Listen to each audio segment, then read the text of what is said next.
Next up is a fly called the Ponoi Green. Even though I've been calling it the Ponoi Blue for many years, after some research I found out that it definitely is the Ponoi Green. Even though this is a little variation which I tie, I've basically simplified it to a certain extent. It's a really successful pattern, works really well for Atlantic salmon, but also works really well for sea trout.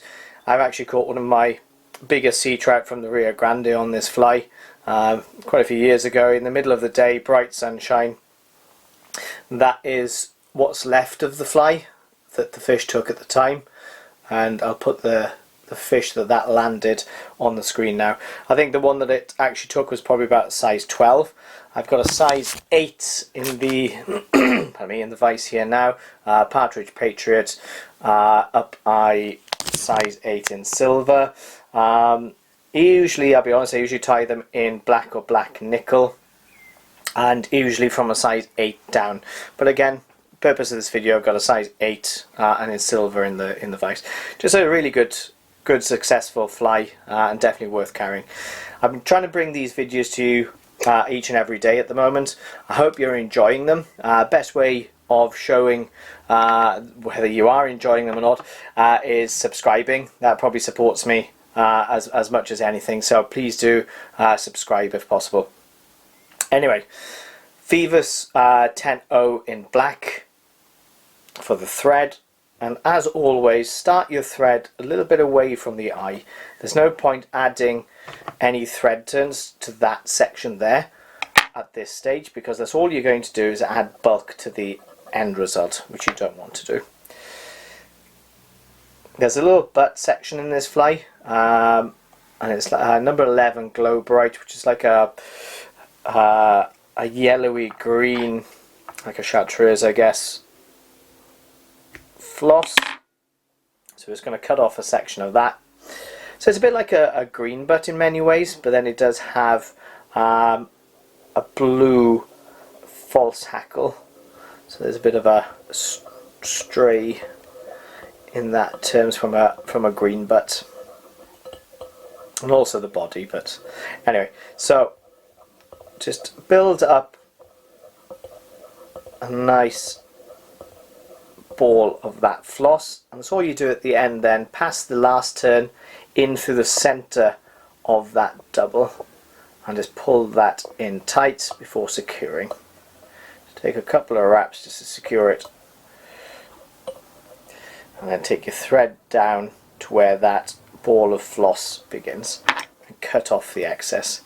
Now for the body, traditionally I would have used black floss. I'm actually using uni yarn in black for the body, and for the rib I've got some oval tinsel. Depending on the size of the hook, you'll have to alter the size of the oval tinsel. I'm actually using small here, which will cover you all the way down to the 14 in fairness. Cut a small section of both, align both tips like so. Take the thread back up. Again, avoid that immediate eye section, sorry, the head section, just to reduce bulk at the end to there.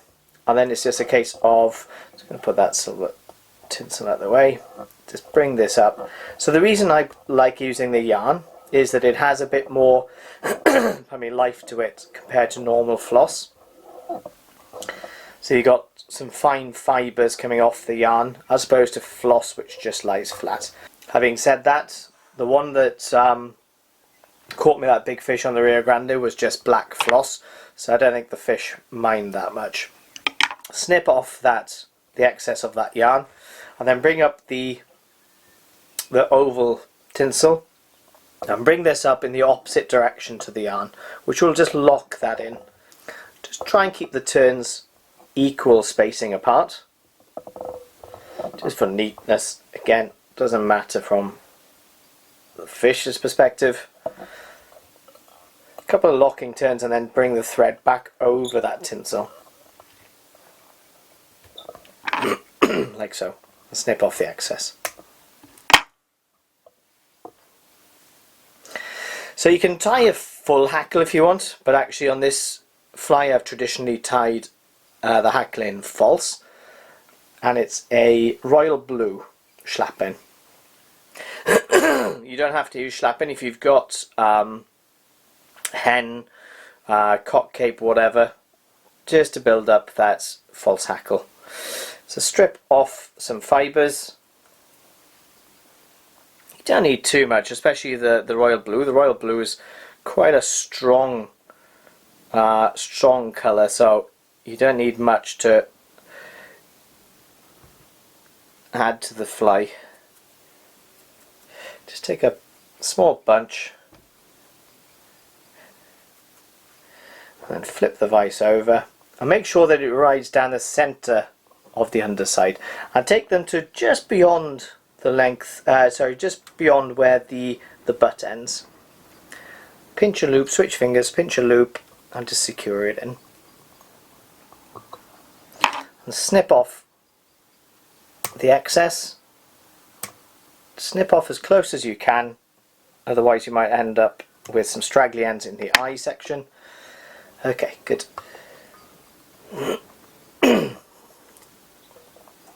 So next for the wing. So the wing, traditionally I was using squirrel. Nowadays I prefer to use American opossum. Two main reasons. Or the main reason being that it's a bit softer than squirrel, and it's a bit thicker than Arctic fox. So it's actually a nice in-between fibre. But also it's a lot easier to work with compared to normal squirrel, which can pull out. So if you have issues with your squirrel wing pulling out, you'll find this stuff much easier to work with. So measure it up, how much you roughly need. That looks good, because there's a fair amount of underfur in American opossum.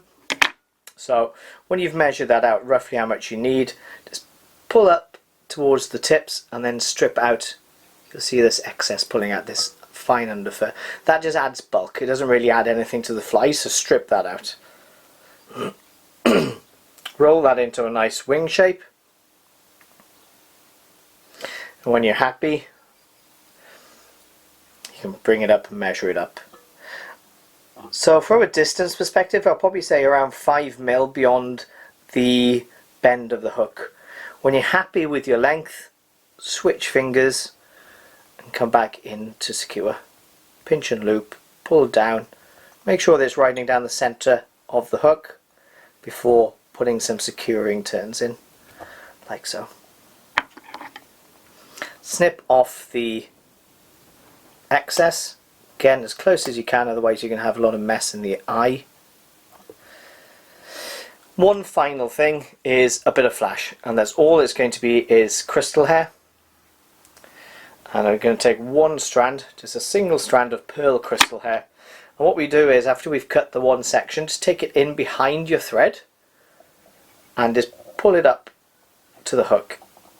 You don't then have to essentially tie it down, it's already on the hook.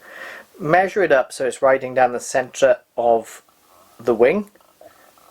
When you're happy, come in with some securing turns.